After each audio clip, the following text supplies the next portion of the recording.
Antes de iniciar, a ustedes que están del otro lado, por favor, llegará el momento de los comentarios y nosotros se las haremos llegar de forma inmediata al doctor en su momento, en la parte ya cúspide de la presentación. Así que el tiempo es tuyo, doctor. Muchas gracias por su tiempo. Perfecto. Muchas gracias, Maynor. Yo creo que hay que recordar que COVID ya tenemos un par de años de vivir con él y poco a poco hemos ido aprendiendo de la enfermedad. Si ustedes recuerdan, cuando inició COVID, pues estábamos aterrados y sabíamos que era una enfermedad transmitida por las microgotículas que uno expele al hablar, al toser, al cantar, pero también teníamos miedo que si venían los alimentos, que si estaba en el ambiente. Si ustedes recuerdan, pues especulábamos y teníamos pues algunas teorías, y si ustedes se recuerdan, en la entrada de los municipios habían algunas estructuras de PVC con amonio cuaternario o bien con cloro, y bañaban los carros, fumigaban las llantas, y pensábamos que estaba entre todo las superficies. En realidad, poco a poco hemos ido aprendiendo de esto.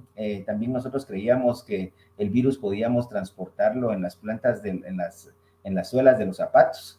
Y se recuerdan que aún, lamentablemente, vemos los pediluvios pensando que todavía pueden ser útiles. Para empezar, pues yo les digo que esto ya no es así. Sabemos perfectamente que la enfermedad únicamente es transmitida por estas microgotículas que uno expele al hablar, al reír, al cantar, al estornudar, y que afortunadamente se pegan a una gotita de saliva y entonces viajan, tienen un peso y viajan únicamente a más o menos 1 metro, 2 metros, y entonces caen a las superficies. Es muy poco probable que en el contacto de las superficies nosotros podamos infectarnos. Eso no quiere decir que no sea probable, pero el porcentaje es mínimo. Sin embargo, es muy importante continuar lavándose las manos con suficiente agua y jabón o con la gel, pero el porcentaje, pues hay que hablarlo, es mínimo. Esta enfermedad se transmite más por esas microgotículas, y es por eso que nosotros necesitamos entonces la utilización de barreras como la mascarilla, ese distanciamiento físico. Es totalmente diferente hablar de distanciamiento físico y de distanciamiento social. Distanciamiento físico es esa distancia que yo tengo que tener con cada una de las personas de por lo menos 1.5 metros. Y el distanciamiento social es tratar de mantenerme en burbuja. Me refiero a mi núcleo de familia, a un grupo determinado de personas con las que trabajo, y no llegar o no asistir a reuniones como para no intercambiar con muchas personas. A eso se refiere el distanciamiento social. Ahora bien, creo que hay que recordar que la enfermedad es viral y que es producida por el virus SARS-CoV-2, que todos los virus, independientemente, tienen mutaciones. O sea, esto es algo normal de los virus. Y nosotros hemos ido viendo que al principio de la pandemia nos asustábamos cuando decíamos es una variante nueva. No, normalmente existen muchas variantes dentro de una enfermedad viral. Le fuimos poniendo nombres al principio de los nombres donde se ubicaban o donde eran identificadas en los países, y después la Organización Mundial de la Salud, con el objeto de no estigmatizar a los países, pues decidimos utilizar el alfabeto griego, y entonces de esta forma irle colocando nombre según el alfabeto griego. Por eso es que ustedes han visto alfa, delta, beta, gamma, delta plus, eta, lota, kappa, mu, y ahora pues la Omicron. Estos son nombres que designan, y la Organización Mundial de la Salud diferencia estas variantes, estas mutaciones, en 3 tipos de clasificación. Esta clasificación se da en variantes de interés, o sea, variantes identificadas, variantes de interés y variantes de extrema preocupación. Lo que las diferencia para poderlas catalogar en cada una de estas categorías, valga la redundancia, es o sea, el grado de contagiosidad que puede tener, de propagación, o bien también el porcentaje de mortalidad que pueda causar. Entonces, todas las variantes son identificadas, son observadas, y dependiendo de la virulencia que tengan, por ejemplo, podrían irse clasificando en otra categoría. Es por eso que nosotros, cuando iniciaba la enfermedad de COVID, estábamos muy preocupados, porque una persona, por ejemplo, con alfa, lo que pasaba es que tenía la capacidad, nosotros hablamos de un OR, que es la capacidad de reproducirse o de contagiar a otras personas, y una persona, por ejemplo, podía contagiar a 3 personas. Estas 3, evidentemente, a 9, y así sucesivamente. Y básicamente lo que nosotros intentábamos, el objetivo principal era tratar de que la gente no se contagiara toda al mismo tiempo, con el objeto de no saturar los hospitales.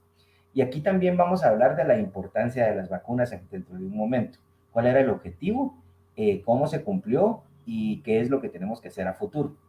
Bueno, en relación entonces a las variantes, nosotros controlábamos esto y sin embargo, a medida de que iban mutando, hay muchas que mutaban, por ejemplo, a menos y que no eran de interés, y algunas otras que mutaban, por ejemplo, como Delta, que entonces empezó que una única persona podía tener la capacidad de transmitírsela a 6 personas. Entonces esto era de mucha preocupación. La única enfermedad que nosotros teníamos, que era la que más se propagaba en ese tiempo, era el sarampión. Esto viaja a través del aire, entonces una persona podría infectar a 9 o a 10 personas.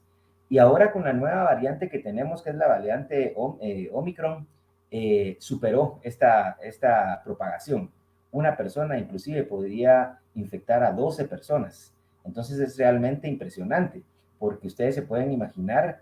Anteriormente, por ejemplo, con un catarro, una persona asistía a la oficina, hasta se hacían bromas, seguía llegando, muchas veces ni siquiera necesitaba mascarilla, y lo más probable es que en un grupo de 10 personas infectara únicamente a una persona. Ahora nosotros tenemos casos de reuniones de 15 personas, una persona está infectada y a los 4 días, por ejemplo, tenemos que los 15 son positivos. El problema con esto es que podemos saturar los servicios de salud, ya que como todos ustedes saben, cuando se inventaron las vacunas, por ejemplo, cuando se elaboraron, se trabajó con la variante alfa. En estas mutaciones, entonces, protege la vacuna, protege para que yo no muera o para que no llegue a una unidad de cuidados intensivos, pero no significa que no me vaya a dar la enfermedad. Esta ahora es una pandemia que nosotros hablamos de la pandemia de los no vacunados.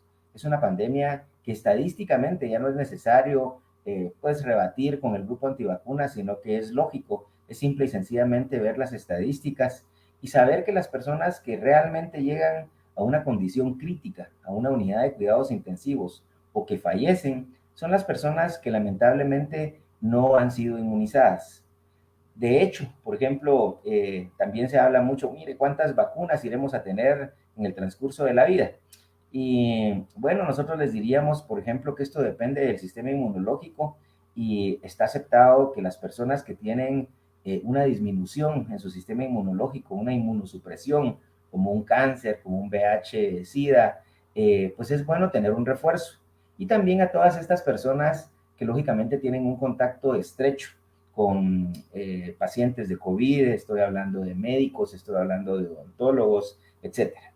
Esto empezó a cambiar con la variante identificada de Omicron, y el por qué es que porque su fuerza de propagación pues preocupó en vista de que muy rápidamente una población completa, y ustedes lo han visto, por ejemplo, en Estados Unidos, en 2 o 3 semanas, el 50% de la población podría estar infectada, lo cual significa que entonces la capacidad laboral pues básicamente queda nula, ¿verdad? Si nosotros tenemos días de resguardo, por ejemplo, o días en los cuales nos mantenemos aislados. En vista a esto, se ha estudiado un poco más y se han identificado las cosas buenas y las cosas malas, por ejemplo, de la variante Omicron. Entre las malas, evidentemente, es algo que se propaga mucho más rápido y que en determinado momento podría colapsar hospitales, en vista en que si tenemos, por ejemplo, a 100 pacientes y de los no vacunados, por ejemplo, 2 llegan a los hospitales, entonces si se propaga y tenemos a 500 pacientes, pues vamos a tener a 10 pacientes en unidad de cuidados intensivos. Básicamente por eso es que cambian los relojes epidemiológicos, porque también está dependiendo de ver que no se saturen los sistemas de salud en este momento. En resumen, yo les podría decir que entre las cosas buenas también que tiene Omicron es que ha cambiado la sintomatología. Por ejemplo, la sintomatología se ha vuelto una enfermedad, una infección de vías respiratorias superiores más que inferiores. Esto es muy bueno porque entonces ya no causa aquellos microtrombos que causaba a nivel alveolar y que tenían una franca dificultad respiratoria, que los pacientes necesitaban oxígeno y aumentaba la mortalidad. En esta variante Omicron hemos visto menos mortalidad, un periodo de incubación un poco más corto y también de recuperación, signos más que todo de fatiga, dolores articulares, dolor de cabeza, secreción nasal y un dolor franco de garganta, una tos no productiva. Los pacientes refieren muchas veces un dolor de garganta como que tuvieran chayecitos en la garganta, pero afortunadamente también están respondiendo mucho mejor. Estoy hablando de los pacientes inmunizados. Definitivamente con los pacientes inmunizados hay una protección. Esto es bueno también porque ustedes saben que para adquirir esa inmunidad colectiva que nosotros hablábamos desde el principio de la pandemia, pues existían dos formas. Una de las formas era la natural y la artificial. La artificial definitivamente es con la utilización de las vacunas. Y pues tenemos una inmunidad, ¿verdad? Pues hay vacunas de una dosis, de dos dosis y ahora con los refuerzos que tenemos. Y la inmunidad natural es lógicamente cuando nosotros tenemos contacto con el virus y de esta forma tenemos anticuerpos, tenemos muchos más anticuerpos. Bueno, el porcentaje lógicamente de todo esto que está pasando, si sumamos a la gente que se ha inmunizado más la gente que ha estado teniendo contacto con el virus, es bastante. Entonces, lo que esperamos es que la enfermedad, es cierto lo que dicen muchos expertos en relación a decir que estamos viendo el principio del fin de la pandemia. Y esto se debe a esto. El virus pues ya no va a encontrar a tantos susceptibles y en lugar de ser una pandemia, pues va a ser una endemia. Endemia significa que la enfermedad existe en determinados lugares o tenemos mayoría de casos en época de frío, por ejemplo. Y entonces, en época de frío o en algunos lugares, pues vamos a ver también, vamos a seguir viendo gentes con mascarilla, vamos a seguir viendo, pues, propagación de la enfermedad. Pero ya a un nivel. Es muy poco probable que esta variante cambie para ser mucho más agresiva. Nosotros esperamos y creemos que en el segundo trimestre del 2022 el panorama sea mucho mejor. Ahora bien, hay cosas también que hay que hablar. Se ha cambiado entonces los periodos que anteriormente teníamos. Lamentablemente, nosotros no podemos decir en una infección si se debe a Delta, a la variante que nosotros teníamos anteriormente, o si se debe a Omicron, porque no tenemos los medios para hacerlo. La genética, por ejemplo, para identificar esto se hace únicamente en algunos países, es caro y más que todo se utiliza para estudios experimentales. Y nosotros pues lo tenemos epidemiológicamente y creemos que esta variante Omicron pues definitivamente va a predominar. Pero como hemos visto que los pacientes se convierten en negativos mucho más rápido y también tratando de cuidar de que no nos quedemos sin mano de obra y que las pacientes puedan incorporarse más rápidamente entonces a sus labores, ahora los cambios, los periodos han cambiado. Por ejemplo, se le dice a un paciente que debería de aislarse definitivamente siempre desde que tiene síntomas o desde que es positivo, pero sabemos que más o menos al séptimo día, después del inicio de sus síntomas, el paciente ya no podía producir la enfermedad. Hay que tener mucho cuidado también con esto porque hay pacientes que dicen, mire, yo me hice un antígeno o me hice un PCR, que vamos a hablar de esas dos pruebas también para saber cuáles son las diferencias, y todavía sigo siendo positivo. Miren, la diferencia de estas dos pruebas es que los dos son por medio de hisopados. El antígeno, por ejemplo, lo que trata de identificar es proteínas del virus. Entonces es una prueba que es mucho mejor realizarla cuando el paciente tiene síntomas, porque va a tener virus y lo que estamos teniendo nosotros son porciones de proteína de este virus. Lo malo de esta prueba, bueno, lo bueno es que es una prueba rápida, es una prueba que básicamente a la media hora o a las 2 horas le pueden dar resultados. Lo malo es que con esta variante Omicron podría tener hasta el 40% de falsos negativos. Y a diferencia de la PCR, que es una prueba molecular, una prueba genética, que necesita un microbiólogo, que necesita un laboratorio para efectuarse, es una prueba que lo que identifica es la circulación del virus. Y entonces es mucho más específica, de preferencia se realiza del tercero al séptimo día, pero podría ser que usted siga teniendo una prueba positiva después de haber tenido la enfermedad, pero sin necesidad de ser infectivo. Lo cual indica entonces que el CDC lo que sugiere es que si usted tiene la posibilidad de hacerse la prueba, pues qué bueno, pero la interpretación de esa prueba después del séptimo día es muy difícil que usted pueda ser infectivo y podría incorporarse a sus actividades. Y esta es la reducción entonces en tiempo que los pacientes ya tienen cuando tienen, pues en el caso de que por la sintomatología nosotros presumamos que es Omicron. Estas son las diferencias que existen, estas son las cosas buenas y las malas que podríamos hablar de Omicron, pero la metodología que habíamos discutido para el día de hoy en esta presentación es hacer esta introducción y luego dejar para todas aquellas preguntas que usted tenga en relación a COVID, no necesariamente solo de variantes, sino las que usted quiera en relación a las vacunas, pues lo dejo abierto y entonces le daría la palabra nuevamente al licenciado Maynor para que ustedes pues puedan expresar sus dudas. Muchas gracias. ¿Qué tal? Bueno, como lo decía el doctor, es el momento de aperturar si tienen algún comentario, que hay muchísimos acá, y alguna duda que ustedes tengan de lo que acaba de comentar el doctor. No sé si hay alguna duda ahorita en que no puedo visualizar, pero mientras tanto, durante esta disertación, doctor, ha despejado muchas dudas. Este es un comentario propio, ¿verdad? En cuanto a las pruebas PCR y antioxígeno, ¿nos podría aclarar un poquito más ese tema? Porque, por ejemplo, me decía alguien, oportunamente yo soy positivo y mira qué prueba es la que me conviene hacer o la variante con qué prueba, la nueva variante con qué prueba sale mejor o porque se confunde una simple gripe con otra variante porque no entendemos muy bien los síntomas, ¿verdad? Claro. Gracias, Maynor. Para empezar, yo les diría que no todas las personas nos enfermamos, ¿verdad? Yo pues recibo llamadas telefónicas a veces de decir, mire, ayer estuve con tal paciente, estuve alejado de él, pero resulta que me contaron que él había sido positivo. ¿Qué prueba me tengo que hacer? Y miren, entran en una psicosis. Recuérdense que los médicos normalmente vemos pacientes todos los días de COVID y si mantenemos nuestras medidas de bioseguridad, pues no nos enfermamos. Yo le voy a poner un ejemplo, pues yo pues ya tengo la segunda dosis y la de refuerzo, veo pacientes constantemente de COVID y no me he enfermado aún, ¿verdad? Y no quiere decir que me he hecho, por ejemplo, si he visto a 400 pacientes que me he hecho 400 hisopados, no. Yo creo que lo principal es mantener las medidas de bioseguridad, como yo les decía, ese distanciamiento, etcétera.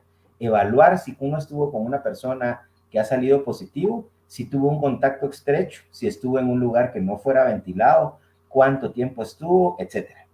Ahora bien, evidentemente usted si estuvo con un contacto es un caso sospechoso y debería de entrar en cuarentena. El objetivo es tratar de mitigar y de no propagar la enfermedad.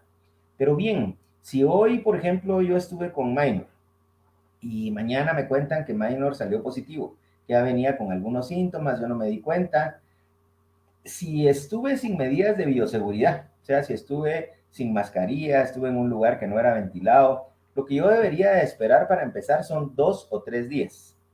Las pruebas, existen en realidad 3 tipos de pruebas.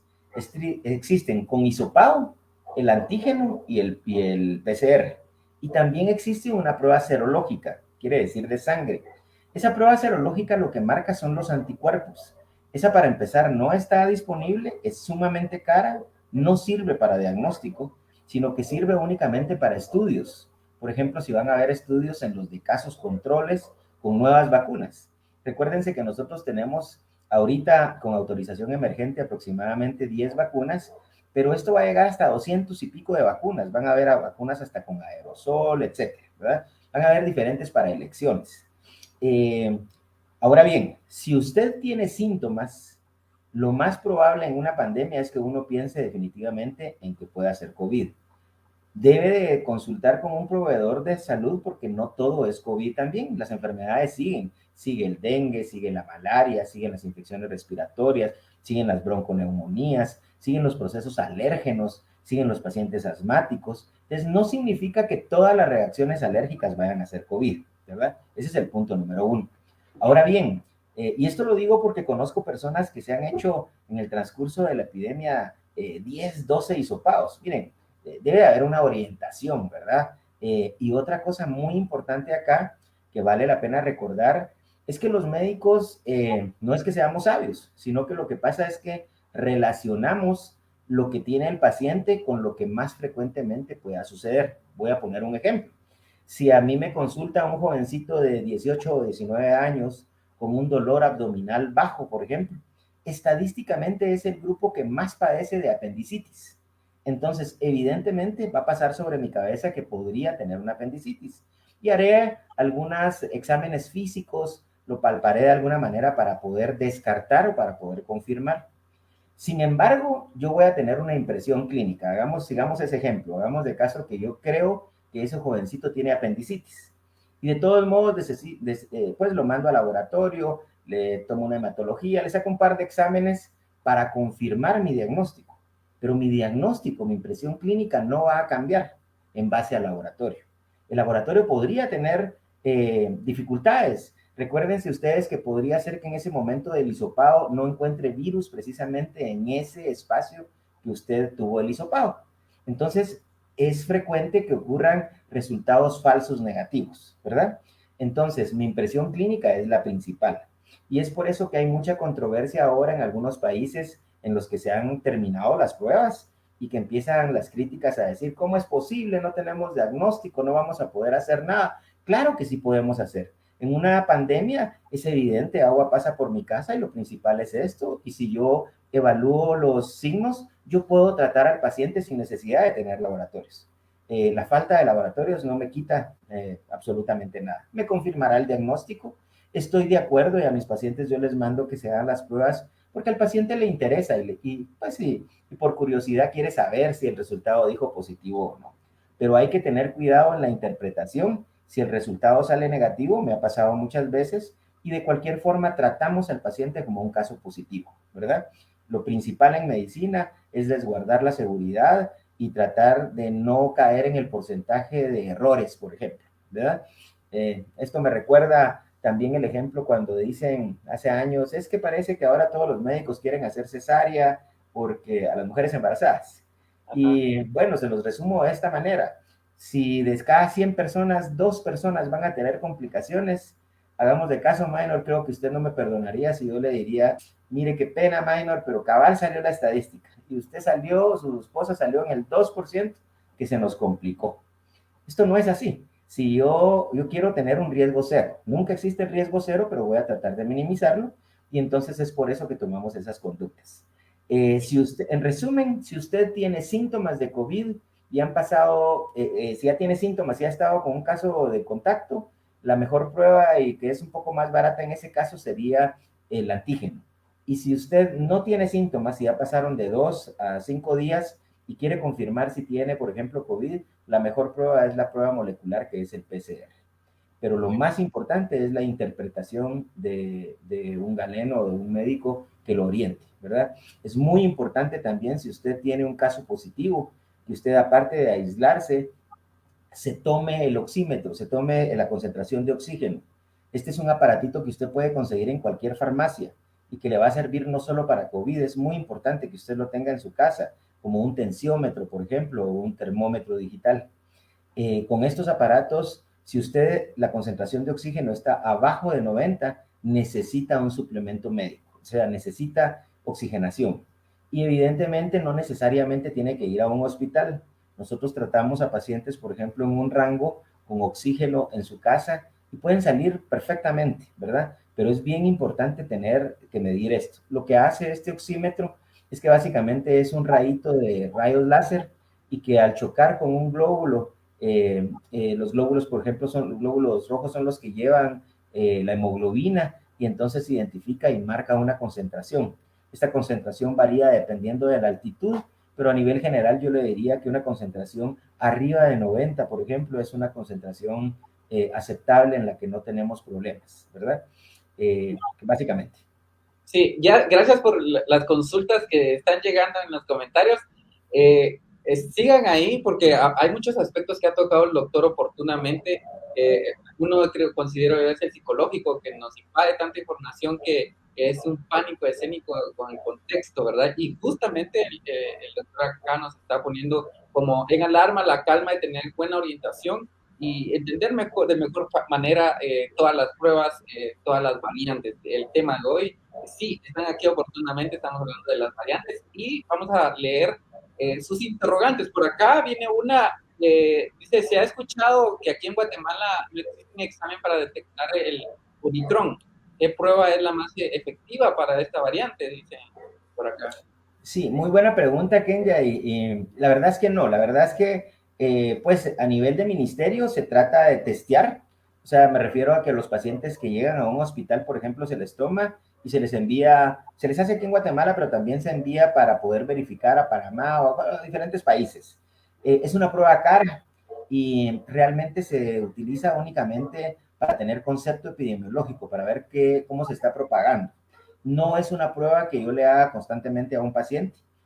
No me sirve de todos modos hacer eso porque de todos modos ustedes saben que el tratamiento de COVID es sintomático. Me refiero a que los síntomas que va teniendo los voy cubriendo y epidemiológicamente se han comportado diferentes las variantes Delta y Omicron, pero no existe una prueba acá, por ejemplo, al alcance suyo para poder decir si es Omicron o si es Delta. Y es por eso que también hay que tener mucho cuidado con los días en los cuales se sugiere ese aislamiento, perdón. Pero muy buena pregunta.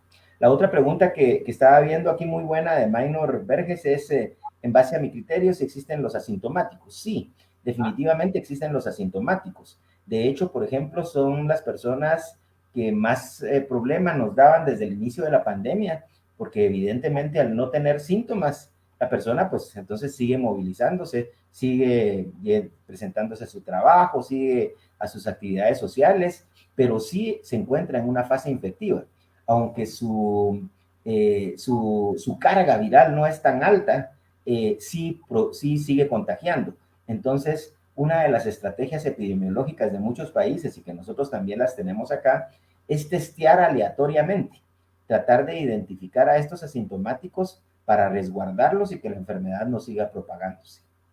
Perfecto. Aquí hay un comentario muy oportuno de que nos ve en la transmisión. Doctor, si el paciente tuvo una dosis de Sputnik y la Johnson, creo que se me desapareció, y la Johnson que reforzó, ¿tocaría? Mil gracias, perdón, se me movió aquí. Doctor, si el paciente tuvo una dosis de... Ajá, ¿Perdón? no, Yo creo que díganos. entiendo la pregunta, Minor, y miren, aquí voy a hablar de dos cosas. Mucha gente me llama a decirme que qué le aconsejo si tuvo la vacuna de Sputnik, pero que ahora quiere viajar. Bueno, miren, yo les quiero recordar que cuando empezó esto, todos cruzábamos los dedos para que realmente las vacunas funcionaran, y funcionaron. Yo les quiero recordar que la inmunización tenía 4 objetivos bien claros. eh, la gente lo malentendió porque pensó, por ejemplo, si yo estoy vacunado, ya estoy libre. De hecho, hubo errores garrafales y lamentablemente hasta de grupos muy importantes a nivel clínico médico que permitieron que cuando ya tuvieran las vacunas hasta se quitaran las mascarillas. Esto fue un error. Ustedes se dieron cuenta que hubo necesidad de dar un paso atrás y regresar todos a las mismas conductas. Para empezar, la persona que está inmunizada reduce su riesgo, definitivamente anula el riesgo de mortalidad y reduce el riesgo de llegar a una unidad de cuidados intensivos, reduce el riesgo de complicarse. Esto es una estrategia muy importante porque evidentemente al descongestionar los hospitales para la mayoría de gente que está vacunada, le permite al médico tener más tiempo, mejorar la calidad del tratamiento que le está dando a los pacientes que están acá y evidentemente tiene una disminución de costos. Si yo les hablara del costo que tiene un paciente en una unidad de cuidados intensivos, es impresionante. Para la gente que ha tenido oportunidad de tener a un familiar, por ejemplo, en una unidad de cuidados intensivos, el día, ustedes me pueden contar económicamente lo que significa. Para un país es lo mismo, nos cuesta increíblemente. Se recuerdan que al principio las universidades de San Carlos, la Universidad del Valle estaban tratando de generar respiradores.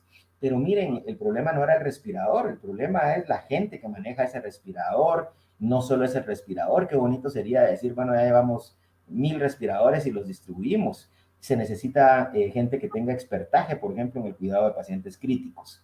Bueno, en fin, yo creo entonces que las vacunas cumplieron ese objetivo. Sin embargo, uno lo que hace es que estimuló su sistema inmunológico y que identifica más rápidamente al virus y lo encapsula. Y es por eso que no le va tan mal cuando se enferma. Pero no quiere decir que no tenga la enfermedad. Va a tener la enfermedad. Y una de las respuestas ahora con Omicron es que la gente que tuvo infección con Delta, por ejemplo, continúa teniendo enfermedad. Pero llegando nuevamente a la pregunta, esto no se hizo entonces, la inmunización se hizo para salvarle la vida. ustedes saben que lamentablemente hay un problema político entre Rusia y Estados Unidos, y entonces ellos han querido que las personas que tenían Sputnik, por ejemplo, pues hagan de caso como que no tienen nada y no entran a ese país. Son de las mejores 3 vacunas que hay ahorita en el globo terráqueo. Estoy hablando de Pfizer, de Moderna y de Sputnik V, ¿sí?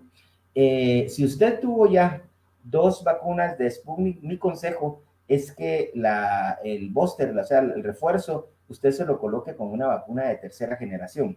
Hablo de Pfizer y hablo de Moderna. La primera indicación es clínica. Son vacunas de una alta tecnología y está comprobado científicamente que van a elevar más su sistema inmunológico. Y la segunda, ahí sí le voy a dar respuesta, si usted quisiera viajar, pues ya está cumpliendo uno de los requisitos para tener una vacuna para viajar. Perfecto. Muy claro el panorama. Vamos a hacer gracias a Ana Escobar, un agradecimiento por estar pendiente. Aquí rapidito una consulta. Se dice que Omicron es el fin de la pandemia. Gracias, Katy y Fran, por la consulta. A eso estamos apostando, muy buena pregunta, y nosotros creemos que podría ser que estamos visualizando el principio del fin de la pandemia, y se debe a que se está contagiando muchas personas.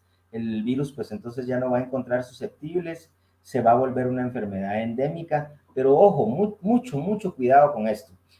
Hay que seguirse cuidando. De hecho, por ejemplo, yo les aconsejo, y está en la literatura, no solo utilizar una mascarilla para los que utilizamos mascarilla quirúrgica, sino que encima una de tela.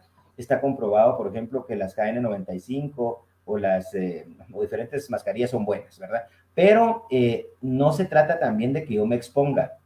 Tengan mucho cuidado porque uno tiene que primero cuidarse para no saturar los hospitales. Y esto, recuerden también que hay personas que me han hecho preguntas y me dicen, mire doctor, fíjese que tenía un paciente que tenía las 2 vacunas, tenía el refuerzo y se puso muy mal con COVID. Sí, esto puede pasar.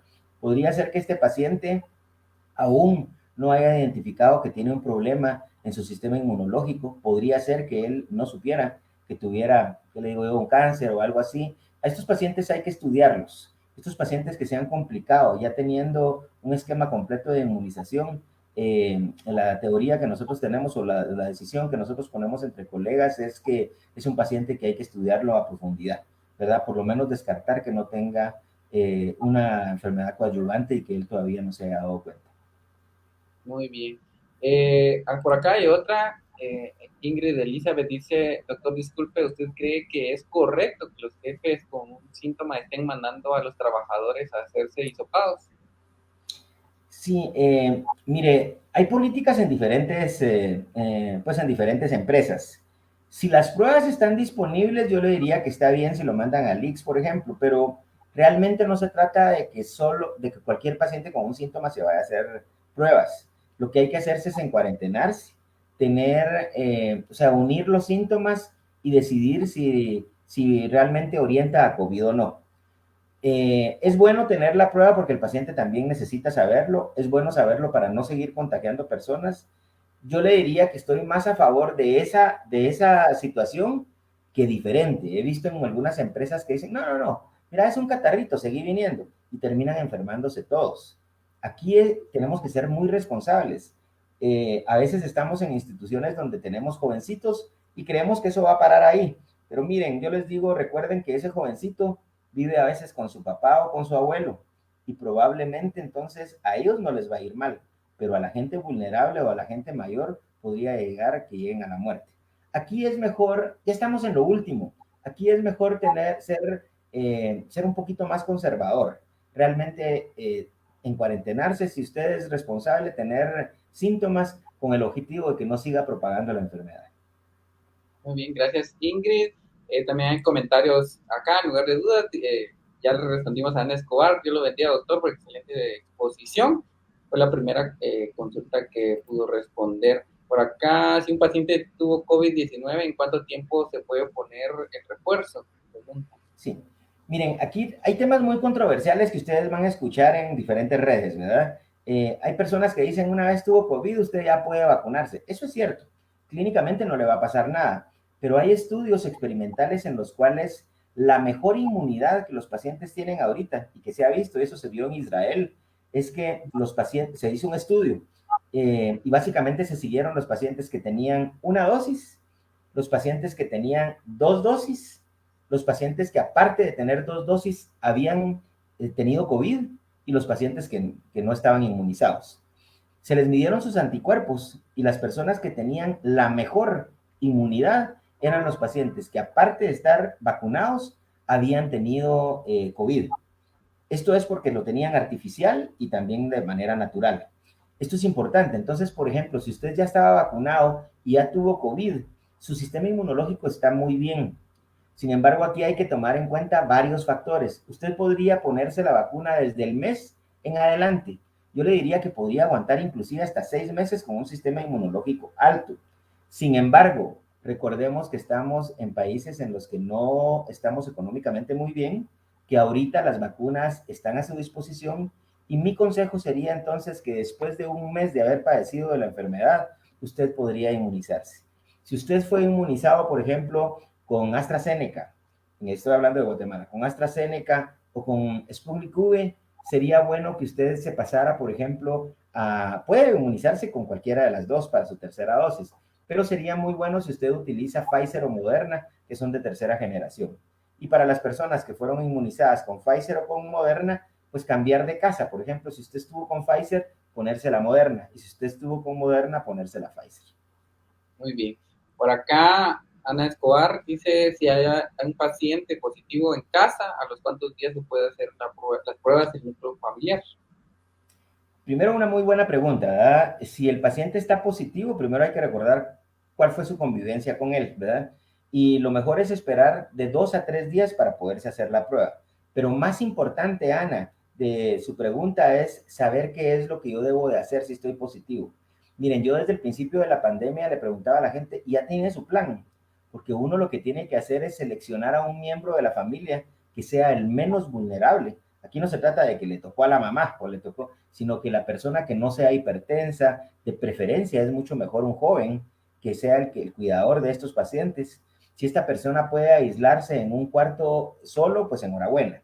Si ese cuarto encima tienes un baño privado, pues mejor aún. Pero esta persona debe de mantener la puerta cerrada para no tener contacto con el resto de la familia. De hecho, se aconseja tener un banquito a la orilla y ahí, por ejemplo, entregarle sus alimentos, los platos, los utensilios, que solo él los utilice, por ejemplo. Si esta persona se encuentra en una fase leve o moderada, él podría encargarse del aseo, por ejemplo, de la habitación, guardar las secreciones en doble bolsa para que las personas pues no se contaminen, las personas de la basura, etcétera. Y para esto yo les digo, pues tenemos videos, ¿verdad? Hay videos a nivel general, pero también pues yo me he propuesto hacer algunos videos para ayudarles a cómo cuidarse, cómo tener la casa ventilada, cuándo hacerse la